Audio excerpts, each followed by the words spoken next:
Kali ini kita akan unboxing inverter merek Prem. Nah, inverter ini kapasitasnya itu 48 volt 3000 watt. Rencananya inverter ini akan saya uji coba atau saya pakai di rumah saya sendiri. Karena sebelumnya saya pakai sistem 12 volt, maka akan saya ganti dengan dengan merek Prem ini sistemnya 48 volt 3000 watt. Dan untuk baterai sendiri nanti akan saya upgrade dari VRLA ke LiFePO, atau mungkin saya akan bikin sistem apabila LiFePO itu sudah habis, dia akan di cut off oleh LVD, dan LVD yang satunya akan mengaktifkan si baterai VRLA ini. Cuman harus dengan 2 SCC ya teman-teman. Nah, untuk itu sih saya pikirkan nanti lah, kita bahas nanti. Mari kita unboxing dulu ya teman-teman.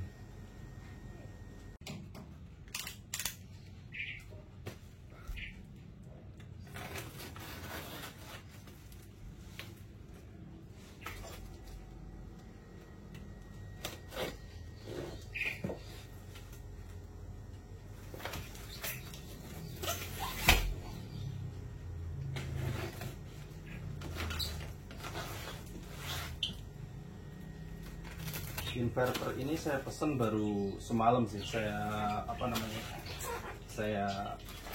beli.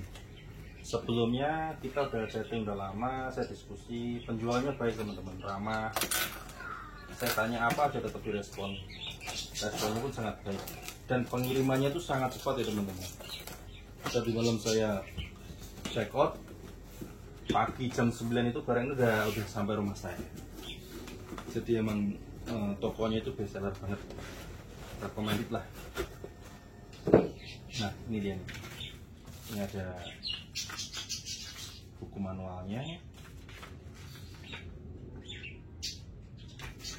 dan ini unit inverternya. Lumayan berat sih. Ini ada bracket juga.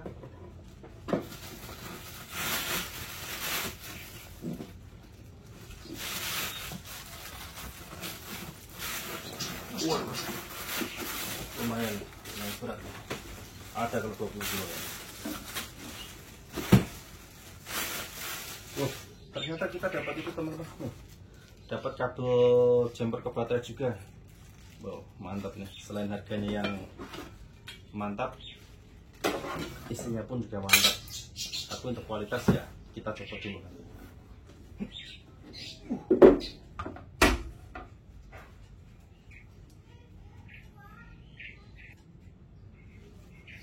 Cuman di sini itu ya teman-teman, ada resistor kapur ya, 5 watt. Ini fungsinya untuk apa? Coba nanti saya tanyakan ke penjualnya dulu. Katakan resistor kapur juga soalnya. Oke, mari kita siapkan kabelnya untuk mengaktifkan si inverter ini ya.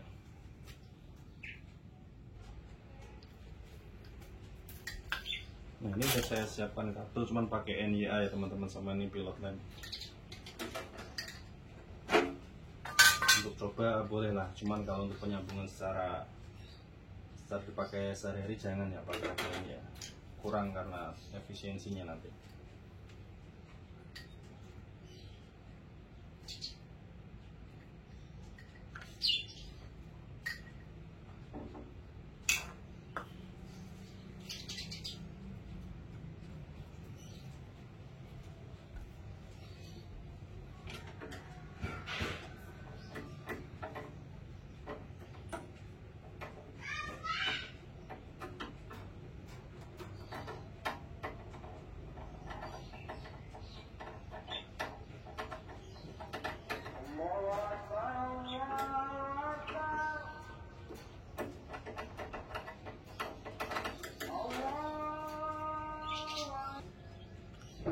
Sekarang sudah tersambung dengan baterai ya. Jadi hari ini saya cuma akan mengetes pasti nyala atau tidak, dan bebannya si lampu itu nyala apa tidak, itu saja. Untuk tes menggunakan PV selanjutnya nanti akan saya review ya.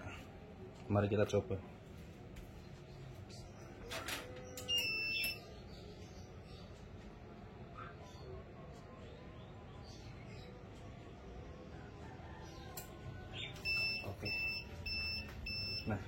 ini sudah nyala ya teman-teman. Saya mengetes baterai ini pakai VRLA ya. Dan ini inverternya sudah nyala. Hanya terkoneksi baterai dan si lampu saja. Lain waktu mungkin akan saya tambahkan input dari PLN juga, sekalian input dari panel suryanya, supaya kita bisa cek dan bisa tes kapasitas maksimal inverter ini. Untuk boxnya sih bagus ya teman-teman, jadi tebel, terasa premium gitu ya. Beratnya juga lumayan berat ini.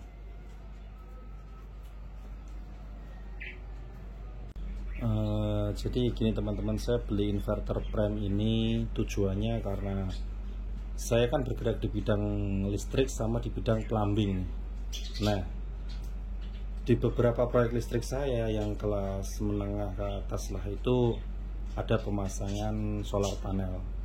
Sudah ada 4 proyek. Yang pertama saya berpartner sambil belajar. Yang kedua saya kerjakan sendiri, sudah selesai. Yang ketiga dalam proses. Yang keempat sudah deal, cuman pengerjaannya masih nanti setelah bulan 3 atau mungkin setelah lebaran lah. Nah, kenapa saya beli inverter prem ini? Jadi dalam satu pekerjaan itu kan ada banyak tim nih. Saya sendiri bergabung dengan beberapa arsitek ya, seperti Uma, Tomo Maris, COD, Chandra Desain, Cindy, Titik Jara Arsitek, masih ada beberapa lagi lah. Nah, itu ada beberapa teman yang subkon juga, notabene kayak mandor sipil, atau subkon mungkin mandor marmer ataupun mandor gipsum gitu kan, mandor cat. Nah, mereka tertarik dengan yang saya kerjakan, yang mungkin pemikiran mereka tuh listrik gratis dari alam gitu ya. Emang listriknya gratis, tapi kan alatnya mahal ya teman-teman. Nah, begitu mereka minta, "Mas tolong dong bikinin saya pengajuan, listrik saya 3.500. Mas tolong dong bikin pengajuan listrik saya 2.200. Nah, setelah saya kasih pengajuan, mereka kaget karena spek yang saya pakai itu sama dengan yang terpasang di rumah-rumah orang yang kelas menengah ke atas ya. Jadi pakainya DY atau Growatt gitu kan, baterainya LiFePO merek Foss itu. Mereka kaget teman-teman. Makanya saya nyari-nyari di online. Nah, saya nemu nih inverter prem. Saya tertarik karena dia harganya paling worth it, paling menurut saya paling terjangkau lah, nggak nguras kantong. Nah, begitu inverter ini datang, saya pegang, saya buka, saya langsung terkesan. Boxnya ini bagus, tebel. Saya angkat, berat juga. Saya pakai sebelumnya inverter merek Kenica, bagus. Cuman saya pengen coba dari brand lain lah. Nah, ini nanti saya tes dulu, saya uji coba di rumah saya. Saya sebelumnya pakai Kenica tuh sistem 24 volt 3000 watt juga. Nah, akan saya upgrade ke sistem 48 volt 3000 watt. Nah, pakai prem. Ini kan saya uji coba. Kalau saya pakai selama 3 bulan hasilnya memuaskan, nah, baru akan saya promosikan ke teman-teman saya atau ke vendor-vendor lain yang ingin pasang solar panel juga. Nah, saya sendiri ini orangnya kurang percaya dengan kata orang lain sih. Jadi apa yang dikatakan orang lain dan saya tertarik, akan saya praktekkan dulu di rumah saya nih. Sesuatu hal yang baik ya teman-teman, bukan sesuatu hal yang buruk. Kalau yang buruk jangan dibahas, berarti semuanya ada. Nah, inverter ini nanti akan saya pasang di rumah saya. Yang beban rata-ratanya itu, kalau AC nggak dinyalakan, air panas nggak dinyalakan, itu beban rata-rata rumah saya itu sekitar 800 watt lah rata-ratanya. Tapi apabila AC nyala, 2 AC ya sama air panas, mungkin bisa sampai 2000 watt. Makanya saya beli yang 3000 watt ya. Nah, nanti akan saya coba, dan mari kita coba lihat ya untuk menu-menunya apa aja yang ada di sini. Saya cuma akan melihat menunya saja ya, belum mengotak-atik fungsinya dan fungsi-fungsi dari setiap menu yang di sini ya. Input, nah input ini sama nih, input dari PLN karena belum tersambung, makanya di sini masih kosong-kosong karena saya baru pakai baterai saja. baterainya ini 49,6 volt, 76%. Ini saya pakai 4 unit VRLA merek Samoto ya. Beban karena saya cuma pakai pilot lamp kecil, jadi nggak terdetek di sini ya. Ini akan menampilkan berapa persen beban yang dipakai, dan ini wattnya komplit ya, ada watt, ada persennya juga. Suhu apa ini? Oh ya, coba adalah apalagi ini OPV nya belum tersambung, jadi belum kedetek juga. OPV lagi, baterai. Oke, ini saja ya. Menu-menunya balik lagi ke awal. Inverter ini sendiri ini dilengkapi WiFi monitoring ya, cuman belinya secara terpisah. Jadi nanti inverter ini bisa kita konekin ke handphone kita, entah Android atau iPhone ya, itu bisa memonitoring pendapatan sama pemakaiannya.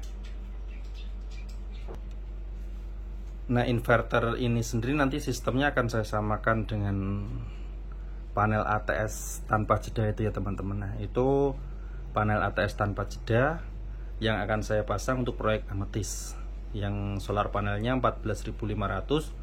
Sudah saya pernah saya review untuk pemasangannya, tinggal pemasangan inverter dan baterai dan sistem distribusinya. Nah, saya sebut sama karena gini nih, rumah saya itu kan listriknya 2200, AC-nya 2, air panas 1. Nah, yang connect ke solar panel itu hanya lampu, stop kontak, pemakaian rumah lah, pompa transfer sama pompa dorong. Untuk AC 2 unit belum, air panas belum, karena waktu saya pakai seperti itu siang hari pas panas itu nyala pakai solar panel, mendung, tiba-tiba ATS-nya pindah ke PLN, panas lagi pindah lagi ke solar panel. Nah, itu terjadi terus menerus, makanya saya takut pasti akan jebol kalau seperti itu. Makanya AC saya bebankan ke PLN sama air panas, dan yang dipakai solar panel itu cuma 2 pompa sama beban rumah. Yang rata-rata apabila pompa tidak nyala, itu dari monitor yang saya pasang itu terpakainya 600 sampai 800 watt. Tapi kalau sesekali pompa nyala itu bisa sampai 1200 watt. Nah, itu bisa running selama 24 jam ya. Jadi saya pakai 2000 watt panel surya, baterainya itu ada 900 Ah totalnya. 8 VRLA 100 Ah sama 1 LiFePO 24 volt 100 Ah. Jadi nanti saya akan pakai ATS tanpa jeda itu 3. Yang pertama itu untuk cover lantai 1.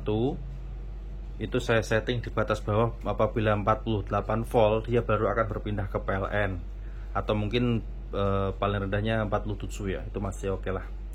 Nah, yang satunya itu untuk cover lantai 2 dan lantai 3 itu akan saya setting di angka 49 volt. 49 volt dia akan berpindah ke PLN. Nah, yang ATS ketiganya itu akan saya pakai buat single versi AC sama air panas. Itu apabila siang hari produksi maksimal, maka ATS tanpa jeda itu akan switch ke panel surya, dan akan si beban AC akan dibebankan ke inverter atau panel surya. Dan apabila voltasenya turun tinggal 52, maka akan balik lagi ke PLN. Jadi saya gini nih, rata-rata kan nyala 800 watt ya teman-teman. Kalau pas siang hari itu jam 11 sudah penuh baterainya, itu produksi solar panel itu bisa mencapai 1500 watt lah ibaratnya ya. Kalau saya pakai cuma 800, itu berarti masih ada yang terbuang percuma itu 800 watt juga. Makanya 800 watt itu kan kalau tak pikir-pikir bisa buat nyalain AC yang 1 PK atau yang setengah PK nih. Makanya saya berpikir akan ada 3 ATS. ATS pertama lantai 1, ATS kedua lantai 2, ATS ketiganya itu buat nyalakan si AC. Cuma dengan settingan batas bawahnya tuh 52 volt. Apabila sudah 52, maka akan pindah ke si PLN. Seperti itu.